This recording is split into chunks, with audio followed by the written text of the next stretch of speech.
Halo semuanya, aku Putri Suciati dengan NIM akhir 088.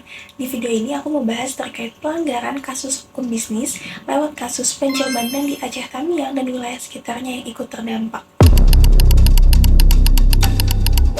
Dalam hukum bisnis modern, kegiatan usaha gak cuma soal untung dan rugi, tapi juga tanggung jawab terhadap masyarakat dan juga lingkungan.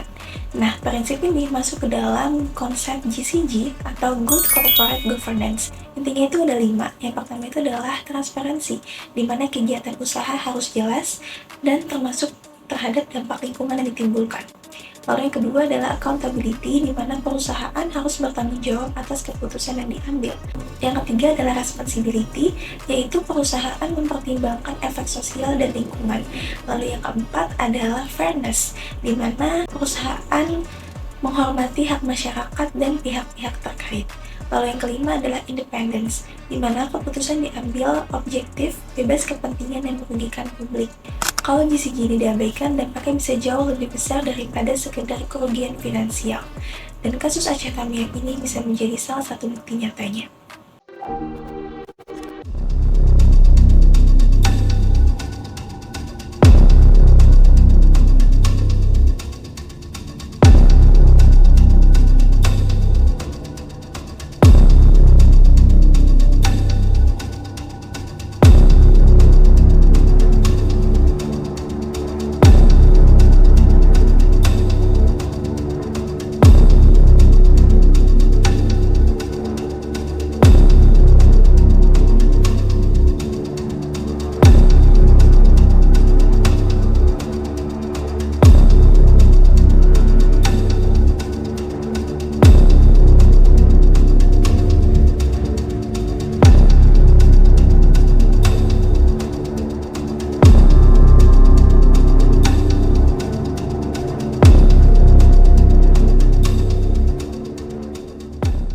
Pada akhir November 2025, Aceh Tamiang dan beberapa wilayah di Sumatera dilanda banjir bandang besar.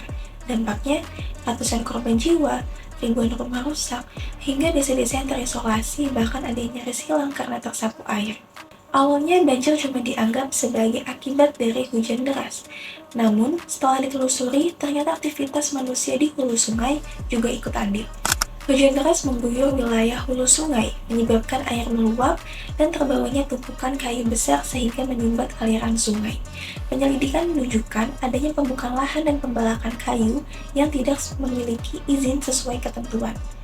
Ini artinya, hutan yang seharusnya dapat menjadi daerah resapan air, ternyata sudah lebih dulu rusak. Dari sisi hukum bisnis, pembukaan lahan termasuk kegiatan usaha, dan kegiatan usaha seharusnya tidak boleh berjalan tanpa adanya izin, apalagi yang terdampak lingkungan. Dalam konteks GCG, transparansi dilanggar kalau perusahaan nggak jelas soal izin dan dampak yang ditimbulkan. Accountability dilanggar kalau perusahaan nggak bertanggung jawab atas keputusan pembukaan lahan. Dan yang ketiga, responsibility dilanggar kalau kerusakan lingkungan dan masyarakat diabaikan. Jadi, kasus banjir bandang di Aceh Tamiang ini bukan sekedar bencana alam, tapi pelanggaran prinsip GCG secara nyata. Dan ini bisa berujung sanksi hukum bagi pelaku maupun korporasi. Ada pun langkah penyelesaian yang dapat dilakukan, yaitu pihak berwajib yakni polisi dapat melakukan penyelidikan dan menetapkan tersangka dari pembalakan liar. Lalu yang kedua, pemerintah dapat melakukan evaluasi dan berencana untuk mencabut izin perusahaan yang terbukti melanggar ketentuan lingkungan. Karena di sisi itu nggak cuma soal untung dan rugi, tapi juga tanggung jawab terhadap masyarakat dan alam. Dari kasus banjir bandang di Aceh Tamiang ini membuka mata kita terkait satu hal. Satu izin yang diabaikan, satu hutan yang ditebang sembarangan, dampaknya masyarakat yang menanggung kerugian. Itu kenapa hukum bisnis dan prinsip GCG bukan hanya sekedar teori, tapi alat untuk melindungi manusia dan lingkungan dari dampak kegiatan usaha. Demikian informasi yang dapat saya sampaikan lewat video ini. Kurang lebihnya mohon maaf. Wassalamualaikum warahmatullahi wabarakatuh.